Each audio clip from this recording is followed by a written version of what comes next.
Hello and welcome. In this video, I'll be going over everything that was discussed in the 3 developer live streams hosted on Chromatic Games Twitch channel since update 1.2 and Rift mode was released. A few of the developers run a live Q&A every Friday at 3 p.m. Eastern, 12 p.m. Pacific, where they play with viewers, answer questions, reveal things that are upcoming, and do giveaways.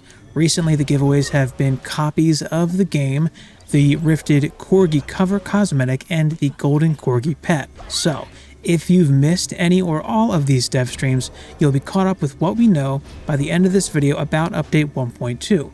If you enjoy this roundup, please let me know. Leave a like on the video if you want to see more of them in the future, and if it gets a lot of likes, maybe I'll make this a recurring series on the channel. I'll have each of the 3 developer streams that I'm going over separated into YouTube chapters, so if you only missed 1 or 2 of them, feel free to skip around if you'd like. Okay, I'll start with the dev stream that was hosted on December 11th, 2020, just 3 days after 1.2 was released. This one was with Phil and Lalta, and it was about an hour and 21 minutes. Firstly, the new giveaway item was revealed for the stream. It's a Rifted Corgi mask. It looks pretty cool. And they announced that they will be phasing out the Golden Corgi pet after giving away 100, but it may come back later. The Crystalline Corgi mask was announced and shown, but it wasn't revealed how we'll be getting that. That'll be announced later as well. Phil mentions fixes for auto loot issues and transmog resetting in multiplayer that was implemented, and it's working just fine as far as I know.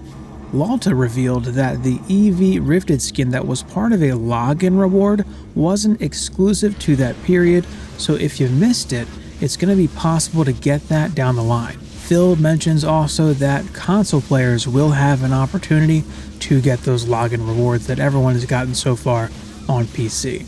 The name change from the Demon Horns to Chimera Shot for the Alk Labs Massacre boss weapon seems to have been an oversight. Phil was a little confused as to why that even happened.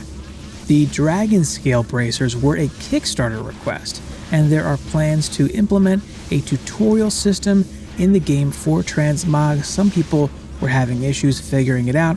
They plan to implement a system to walk new players through how it all works.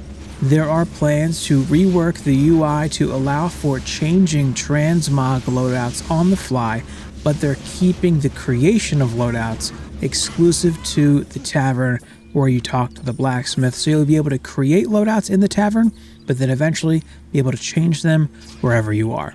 They did address the change to overlapping auras. Only the first aura of each type to affect the enemy is the one that will persist. This change was made because they don't want stripping gear to be a required part of the game flow, and it made sense in terms of how defenses will interact with upcoming heroes.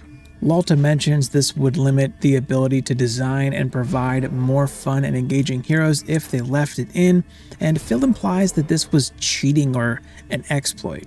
They go on to talk about the change to the Squire's block and why it was made. Basically, they wanted to give the opportunity to make tactical choices with how you use your abilities, and Lalta goes on to talk about how standing in a lane and blocking while your pet does all the damage is not engaging at all, and that allowing for infinite block with pet damage affects the DU balance for every map.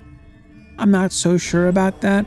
I never built the map around the ability to block with a Squire, but that's just one man's opinion. Future UI reworks. So on the map select screen, what they're hoping to have in the future is that they'll show per map some of the rewards. So if you select a map, you'll be able to see some of the rewards from that map. So you'd be able to see fusion weapons and armor from Rifted maps and which accessories have a chance to drop.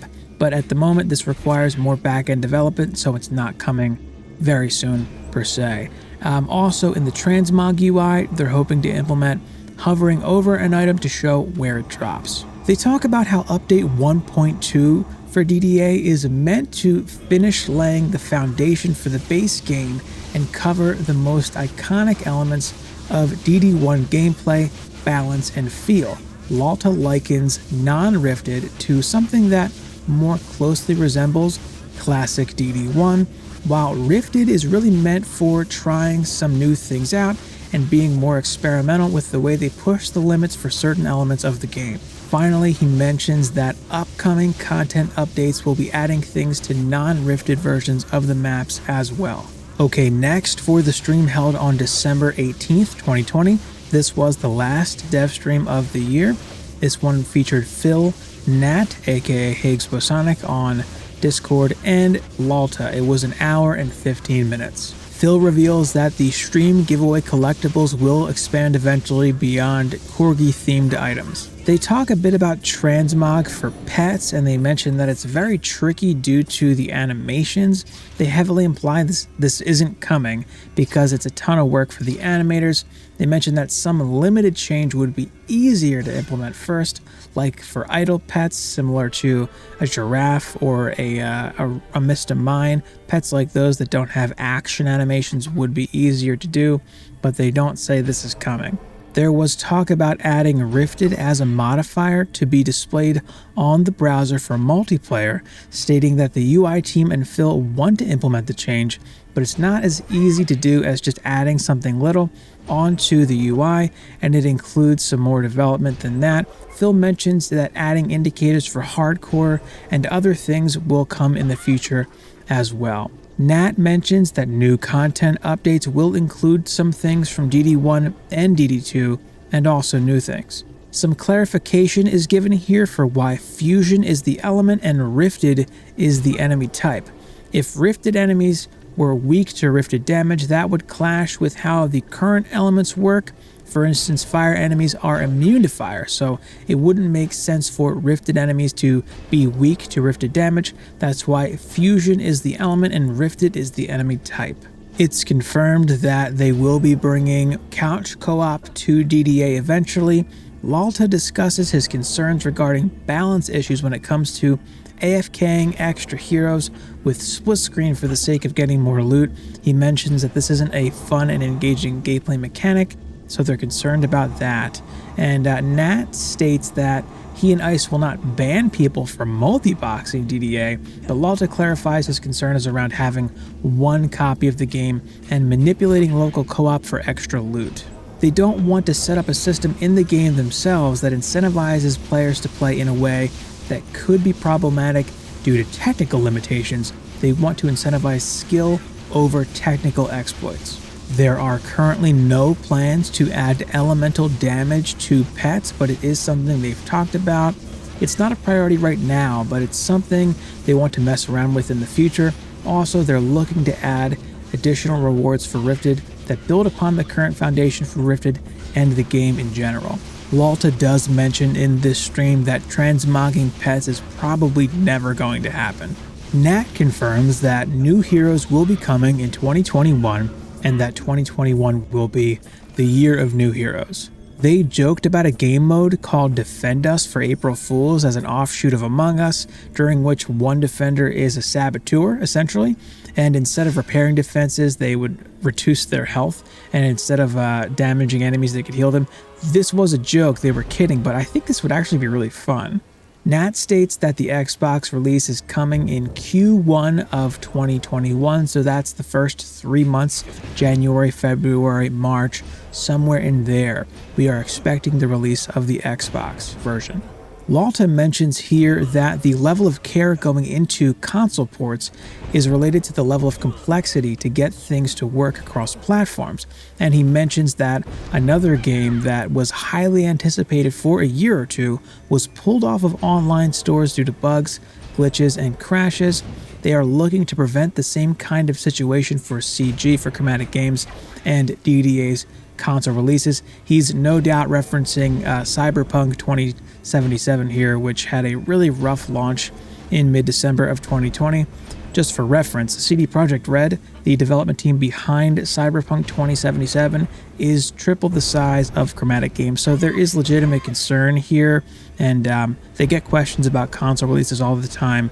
It's important for us to keep in mind that they are a small dev team, and there's a lot that could go wrong. They do confirm that 1.2 Part 2 is coming with trading, reforging, and the remaining Kickstarter rewards. Nat at the end suggests that people follow Chromatic Games on Twitter for some more fun stuff happening there over the next 2 months, possibly giveaways, who knows. Alright, now we've got the dev stream that happened on January 15th, 2021, the first dev stream of the year. This one featured Phil and Lalta, and it was 1 hour and 5 minutes. They lead off with discussing drop locations being shown on the tooltip for accessories and on the map select screen in the future.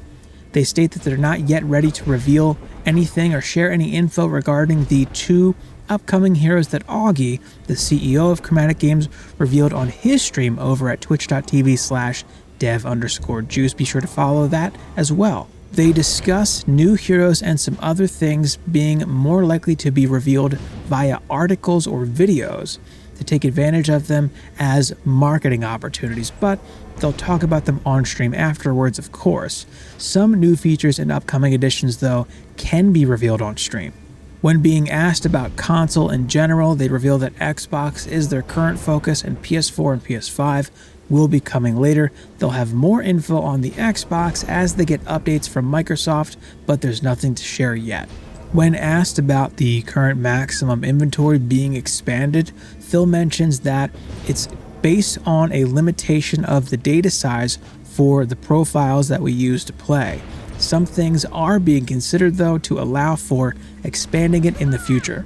Juicebags asked how things were going with cross-save, and they mentioned that it's all about integration for PlayFab that allows for cross-saves between platforms. All that should be needed is a PlayFab account to make that happen. Lalta discusses mix mode for Massacre, saying it's more about finding the right time to bring it in and setting up some additional things for it, and his direct answer when asked was maybe. If you happen to see a stuck enemy, make sure you take a screenshot and post it in the bug report channel in the DD Discord. At this point in the stream, they were playing Magus Quarters, and they saw that an archer always gets stuck in that one spawn door. They are aware of it for what it's worth. There will be a mix of old and new maps coming in future updates. They specify that there will be redesigned versions of the old maps, so they may be a little different. There are no dates currently, though, for future updates containing new heroes and maps. The idea for fusion pets was brought up. Lalta discusses this by saying they're aware of the idea to bring them in, but they want to avoid the Squire build that allowed DPS pets to hold down a lane by themselves. They have plans for adding customization for our heroes, and doing stuff with pets is part of that, but it will most likely not come with the first major content update after console release. It'll be revealed at a later point beyond that, so we're looking at that being pretty far off. When they were asked about community maps, the answer was no at the moment, that we won't be getting that anytime soon, because the game uses a proprietary system for materials that would be very complicated to share. It would also entail either modifying the toolset or providing education on how to use it. If anything, it's a long-term goal. So Kickstarter item names will be implemented, but they'll be on new items for sure, and possibly existing items. It depends on how feasible it is to implement the Kickstarter names on items that you already have. Lalta states that there are some fixes coming soon potentially, but nothing major is in the works prior to console releases. While they're playing on stream, Phil dies and respawns inside of a tower, and he talks about seeing in the suggestion chat of the DD Discord that there should be an alternate spawn location, and he likes the idea of that. Lalta suggests that they may just have you spawn in from a higher point so that you drop in and don't get stuck inside the tower. They end the stream talking about how they'll be introducing a new staff member to the community very soon. That ought to do it for the roundup on all of the dev streams that have occurred since 1.2 has arrived. So, if you'd like me to make this a regular series on the channel, feel free to let me know, either by leaving a comment or just clicking the like button. I'd be happy to do this maybe every other stream and to make it a regular thing. But that is going to do it for me here now. Thank you so much for watching.